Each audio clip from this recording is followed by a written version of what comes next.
Hello everyone. Today I will discuss about an important topic of TUC, that is regular expressions.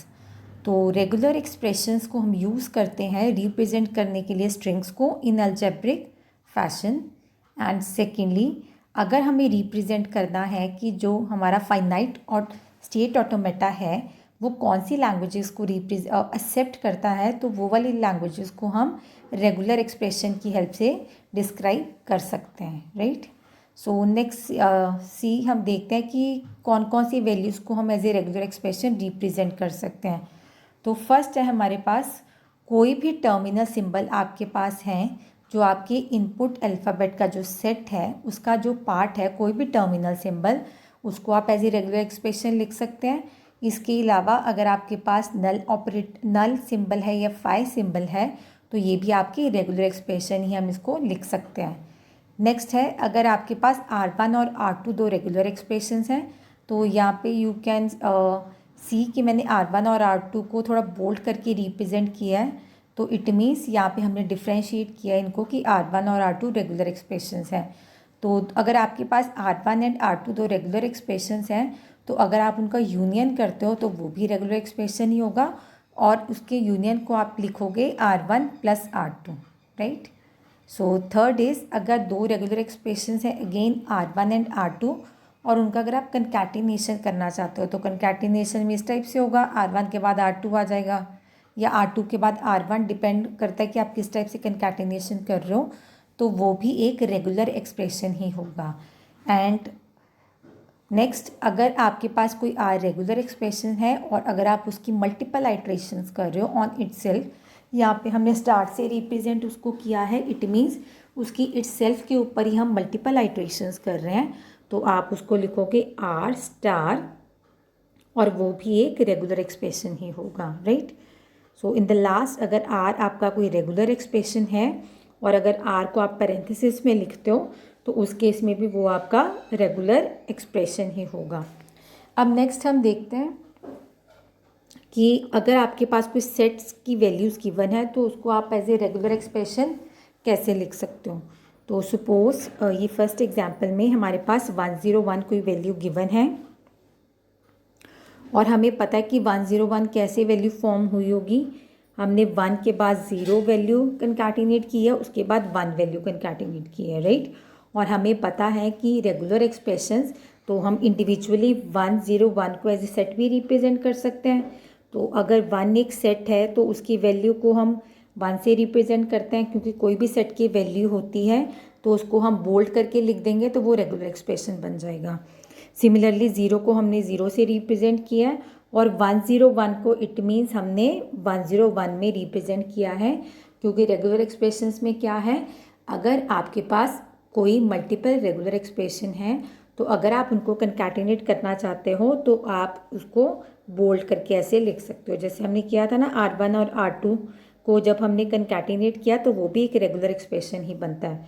तो यहाँ पे जैसे 1 भी regular expression है, 0 भी रेगुलर एक्सप्रेशन है और 1 तो ऑलरेडी है, तो इट मीन्स जब ये तीनों रेगुलर एक्सप्रेशंस को आप कंकैटिनेट करोगे तो 101 एक रेगुलर एक्सप्रेशन बन जाएगा। और इसको हमने थोड़ा बोल्ड में करके लिखा है सो दैट डिफ्रेंशिएट करने के लिए कि ये हमारा एक रेगुलर एक्सप्रेशन है, राइट।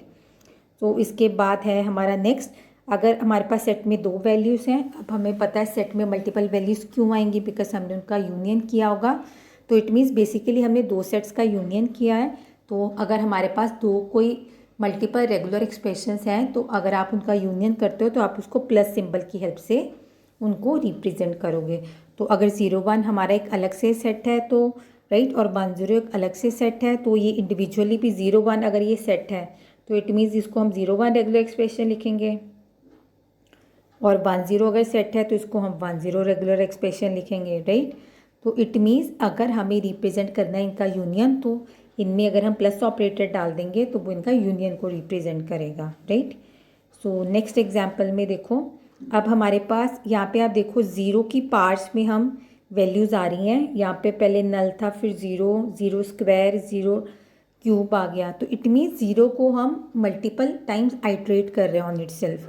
तो हमने पढ़ा ये, अगर आपका कोई रेगुलर एक्सप्रेशन है और उसको आप मल्टीपल टाइम्स आइट्रेट करते हो तो उसको हम आर स्टार के फॉर्मेट में लिखते हैं, राइट। तो इट मीन्स यहाँ पे बेसिकली जो ज़ीरो एक सेट है उसको हम बार बार आइट्रेट कर रहे हैं ऑन इट सेल्फ। तो ज़ीरो सेट को हमने ज़ीरो के फॉर्मेट में लिखा और ऊपर स्टार डाल दिया जो रिप्रेजेंट करेगा कि अपने ऊपर बार बार आइट्रेशन परफॉर्म कर रहा है, राइट। अब उसके बाद है नेक्स्ट एग्जाम्पल। तो L1 हमारे कुछ सेट ऑफ ऑल स्ट्रिंग्स हैं 0 और 1 की और जिनके एंड में 0 0 लगा होना चाहिए, राइट। तो इट मीन्स बेसिकली इस टाइप से है कि एंड में तो 0 0 होना चाहिए, इसके आगे 0 और 1 के कम्बिनेशन का कुछ भी हो सकता है, राइट। तो बेसिकली मतलब यहाँ पर कुछ भी हो सकता है और एंड में 0 0 होना चाहिए। तो इट मीन्स आप कह सकते हो ये वाला पार्ट कुछ भी हो सकता है और इसके बाद में हम कंकैटिनेट कर देंगे 0 0 को, बिकॉज एंड में 0 0 ही हमें चाहिए। तो हम इसको कैसे बनाएंगे, any string will be obtained by concatenating any string over 0 1।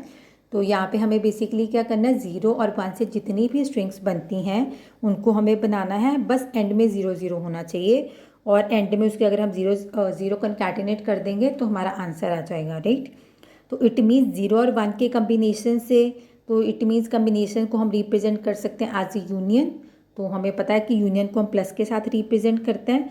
तो इट मीन्स 0 + 1 को हमने मल्टीपल टाइम्स आइट्रेट किया है, मीन्स 0 और 1 की हेल्प से हम मल्टीपल टाइम्स वैल्यूज़ जनरेट करेंगे और जितनी भी कोई भी वैल्यूज़ आएंगी, यहाँ पे हम डिफाइन नहीं कर रहे हैं कि ये पर्टिकुलर वैल्यू आएगी, हमने स्टार्ट डाल दिया। इट मीन्स उससे रिलेटेड जितनी भी वैल्यूज़ हो सकती हैं तो वो वैल्यूज़ बन जाएंगी और एंड में हमने डाल दिया 0 0, बिकॉज 0 0 तो हमें एंड में चाहिए और बिकॉज हमें एंड में चाहिए तो इट मीन्स इसके साथ वो कंकैटिनेट होगा, तो उसको हमने इस टाइप से रिप्रेजेंट कर दिया, राइट। तो यहाँ पे मैंने डिफरेंट एग्जांपल्स यहाँ पे एक्सप्लेन कर दी हैं यहाँ पे मैंने रेगुलर एक्सप्रेशंस की। तो आई होप आपको भी अंडरस्टैंड हो गया होगा कि हम रेगुलर एक्सप्रेशंस को कैसे रिप्रेजेंट कर सकते हैं।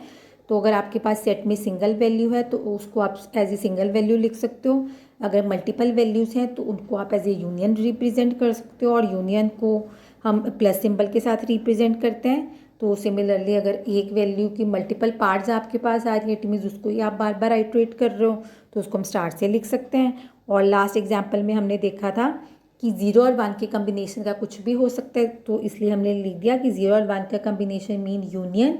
तो यूनियन को हम प्लस से रिप्रेजेंट कर सकते हैं और उसके ऊपर स्टार हमने इसलिए डाल दिया कि वो मल्टीपल टाइम कुछ भी वैल्यू उनकी बन सकती है और एंड में हमने डाल दिया 0 0, right. So that's all for regular expression.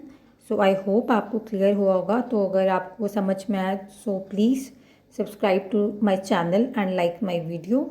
Thank you.